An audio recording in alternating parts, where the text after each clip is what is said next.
Hello दोस्तों।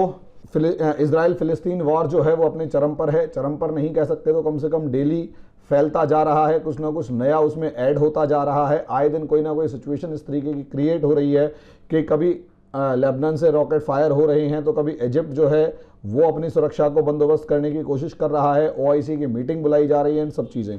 ऐसे में अमेरिका, रशिया, चाइना हर कोई उस तरफ ध्यान खींचे हुए है और सिचुएशन इस तरीके की है कि कुछ ना कुछ रोज खबर आ ही रही है।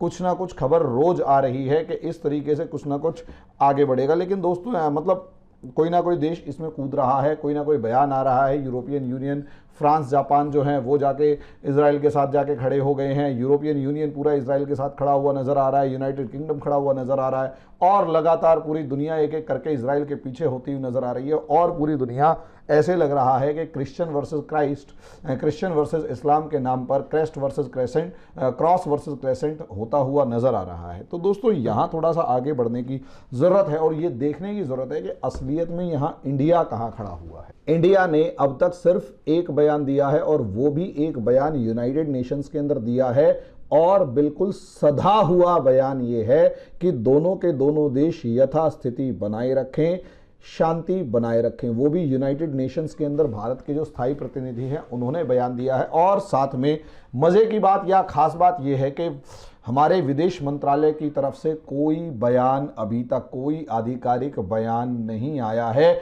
ऐसा लग रहा है जैसे भारत एक दुविधा में है कहां जाके खड़ा हो। तो यहां भारत की स्थिति को क्लियर करना चाहता हूं, भारत की जो स्थिति है उसको स्पष्ट करना चाहता हूं कि भारत की अब हालत ऐसी है क्या कि वो कहीं ना कहीं इस समय पर इस युद्ध में या इस मामले में कहीं पर भी खड़ा हुआ नजर नहीं आ रहा, या यूं कहें कि कोई स्टैंड लेता हुआ नजर नहीं आ रहा। इसराइल फिलिस्तीन वॉर को अगर आप उठाकर देखेंगे तो यहाँ पर इसराइल और फिलिस्तीन का जो ये मामला है, इधर ये इसराइल है, छोटा सा एक देश है इसराइल। अगर इस इसराइल को अगर हम यहाँ देखें तो दोस्तों यहाँ पर असलियत में टर्की से लेकर, ईरान से लेकर, सऊदी अरेबिया से लेकर, इजिप्ट, मोरक्को से लेकर ये सारे के सारे देश जो हैं इस समय पर एक तरह तरीके से आकर खड़े हो चुके हैं इसराइल के अगेंस्ट में। अब ऐसी सिचुएशन में इंडिया और खासकर ये जो देश हैं ये, अब ऐसी सिचुएशन में आप ये देखिए, एक तरफ ये इतना बड़ा मार्केट है जहां इंडिया अपनी पूरी ताकत के साथ अपनी पैंठ बनाने की कोशिश कर रहा है। यहाँ पर एक तरफ ये है और दूसरी तरफ इसराइल जो दुनिया का पाकिस्तान को छोड़ दो, गलती से लग गया, ठीक है, हटा ही देता हूँ, क्या फ़ायदा इस, ये तो हमारे लिए मार्केट क्या तो मतलब एक कुछ भी नहीं है, छोड़ो। अब ऐसी सिचुएशन में यहाँ इंडिया दुविधा में है। तो इंडिया की प्रॉब्लम्स को आप यहाँ अगर समझना शुरू करेंगे तो असलियत में दो पक्ष यहाँ आपको साफ नजर आ जाएंगे जिसके बीच में इंडिया फंस के खड़ा हो चुका है और इंडिया किसी भी तरीके का कोई भी क्लियर स्टैंड नहीं ले पा रहा है। अगर आप देखें सबसे पहले एक तरफ इसराइल, तो इसराइल की अगर आप देखेंगे तो यहाँ इसराइल हमारे लिए बहुत बड़ा मार्केट भले ही नहीं है, लेकिन इसराइल से इंडिया को टेक्नोलॉजी जो है वो सबसे, और खासकर मिलिट्री टेक्नोलॉजी जो है वो सबसे ज़्यादा सप्लाई होती है। और इस बार अगर आप पिछले कुछ टाइम में देखें तो इसराइल का जो ट्रेड इंडिया से है, मिलिट्री ट्रेड जो है वो 127% बढ़ा है, यानी 2.25 गुना हो गया है। अब ऐसी सिचुएशन के अंदर इसराइल, आप इससे अंदाज़ा लगाइए कारगिल वार के अंदर इसराइल ने हमारी बहुत ज़्यादा मदद की थी। इसी तरीके से मुंबई अटैक के मामले में भी या कांधार के मामले में भी इसराइल ने हमारी बहुत ज़्यादा मदद की है। हमारी रॉ जो है उसको इस्टेब्लिश करने से लेकर और न जाने कितनी जगह पर हमारे इतने ज़्यादा करार इसराइल के साथ हैं कि बहुत और क्लोज रिलेशंस हैं इसराइल के साथ। और यहाँ तक कि मोदी जी जो हैं वो बेंजामिन नेतन्याहू को अपना भाई बताते हैं और बेंजामिन नेतन्याहू मोदी जी को अपना भाई बताते हैं। तो ऐसी सिचुएशन में अगर आप हमारे प्रधानमंत्रियों के देखें तो क्लोज रिलेशंस हैं। प्रधानमंत्री इसराइल होके आए, यहाँ तक कि प्रधानमंत्री जब फिलिस्तीन होने जाने गए तो वहाँ पर भी प्रधानमंत्री के प्लेन को सिक्योरिटी प्रोवाइड करने के लिए इजराइल के 5 फाइटर जेट्स आसपास थे, प्रधानमंत्री के प्लेन की सिक्योरिटी प्रोवाइड करने के लिए। तो आप अंदाज़ा लगा सकते हैं इजराइल के साथ हमारे किस तरीके के रिलेशन हैं। और ऐसे में एक तरफ इजराइल के साथ नहीं खड़े होकर हम किसी दूसरे देश की तरफ खड़े हो गए या अरब्स की तरफ खड़े हो गए तो प्रॉब्लम। अब यहाँ अरब नाराज़ हो जाएंगे ना, अब अरब नाराज़ हो जाएंगे तो वो अरब्स क्या होंगे वो देखते हैं। दूसरी तरफ यूरोपियन यूनियन कहीं ना कहीं एजुकेशन के लिए से लेकर इन्वेस्टमेंट से लेकर टेक्नोलॉजिकल सपोर्ट से लेकर मार्केट से लेकर हमारी मिलिट्री सपोर्ट से लेकर सब जगह पर हम यूरोपियन यूनियन से बहुत अच्छे रिलेशंस रखते हैं। और ये यूरोपियन यूनियन जो है वो इजराइल से जुड़ा हुआ है, इजराइल के साथ खड़ा हुआ है। यहाँ अगर अमेरिका को देखें तो अमेरिका जो है वो अपने आप में एक सुपर पावर है। और आज के दिन जिस तरीके से आपका यहाँ पर अमेरिका से ट्रेड और सिक्योरिटी, जो सिक्योरिटी से लेकर दूसरी चीज़ें बढ़ रही हैं, तो आप अमेरिका के विश के अगेंस्ट भी जाकर यहाँ पर बहुत ज़्यादा सा स्पेस अर्न नहीं कर सकते। तो ये 3 बड़ी जो पावर्स हैं ये इजराइल के साथ खड़ी हुई हैं। दूसरी तरफ अगर आप यहाँ पर देखें तो ये अरब मुद्दा है। और अरब कंट्रीज़ को अगर आप यहाँ पर देखते हैं तो सबसे पहली बात, अरब कंट्रीज़ के अंदर इंडिया का ऑयल इंपोर्ट होता है, इसमें कोई दो राय नहीं है। तो आपका ऑयल इंपोर्ट के साथ यहाँ पर बहुत बड़ी इंडिया को मार्केट अवेलेबल है, यहाँ से बहुत बड़ी इन्वेस्टमेंट आती है इंडिया के लिए। आरामको इसका बेस्ट एग्जांपल है, यूएई और UAE United nation, Soviet, Saudi Arabia, Bahrain, Qatar, ये बहुत ज़्यादा बड़े इन्वेस्टर्स हैं इंडिया के साथ। अब यहीं इन्हीं अरब कंट्रीज़ को अगर अगले लेवल पर देखेंगे आप यहाँ पर, तो यहाँ से हमारे रेमिटेंसेस यानी बहुत बड़ी संख्या में इंडिया जो है वो वहाँ, मतलब इंडियंस जो हैं वो गल्फ़ कंट्रीज़ में काम करते हैं और वहाँ से बहुत सारा पैसा कमा कर इंडिया भेजते हैं। अब ऐसी सिचुएशन में अरब कंट्रीज़ के साथ आपके रिलेशंस इस तरीके से हैं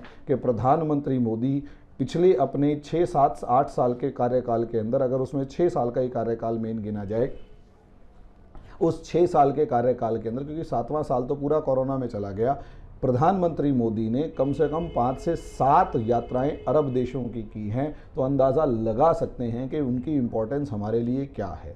तो अरब देशों को नाराज़ करने का भी ऑप्शन आपके पास नहीं है। इजराइल को भी नाराज़ नहीं कर सकते, अरब देशों को भी नाराज़ नहीं कर सकते। यहाँ पर ईरान जो है, अब आपका ईरान जो है वो gateway of Middle East to India है, gateway of Middle East to India है, मिडल ईस्ट टू इंडिया है। भारत के लिए वो मध्य पूर्व का सेंट्रल एशिया, मिडल ईस्ट नहीं, central Asia to India, India central Asia का एक गेटवे है ईरान। अब ऐसी सिचुएशन में ईरान, और दूसरी बात, ईरान से हालांकि अभी आप सस्ता ऑयल नहीं ले रहे, लेकिन बहुत समय तक आपने ईरान से सस्ता तेल लिया और भर भर के लिया। आपके ऑयल बिल को कम करने में ईरान का बहुत अच्छा रोल रहा है। ऐसे में आप ईरान को नाराज़ नहीं कर सकते, ईरान से दुश्मनी मोल नहीं ले सकते। यानी इन सब देशों के अंदर जो भी सिचुएशंस हैं, इनमें से आप किसी के साथ भी दुश्मनी मोल नहीं ले सकते। यानी अगर आप इजराइल के साथ खड़े होते हैं तो पूरा का पूरा अरब वर्ल्ड और ईरान नाराज़ हो जाएगा, और अगर आप अरब वर्ल्ड या ईरान यानी पैलेस्तीन के साथ खड़े होते हैं, पैलेस्तीन के साथ खड़े होते हैं, तो इजराइल और पूरा यूरोपियन यूनियन जो है वो नाराज़ होता हुआ नज़र आएगा। अब बीच में 2 पार्टों में पिसते हुए नज़र आ रहे हैं। अब ऐसे में क्या इंडिया और क्या सिर्फ इंटरनेशनल पॉलिटिक्स हैं? तो दोस्तों भूल जाइए, हमारी जो डोमेस्टिक पॉलिसी है उसके अंदर भी, पॉलिटिक्स जो है उसके अंदर भी यहाँ पर ये मामला बहुत अंदर तक घुसा हुआ है। और यहाँ पर मुस्लिम पॉपुलेशन जो है वो 14% है, और ये जो 14% मुस्लिम पॉपुलेशन है वो कहीं ना कहीं emotionally attached to Palestine. Palestine के साथ ये इमोशनली अटैच्ड हैं, समझे?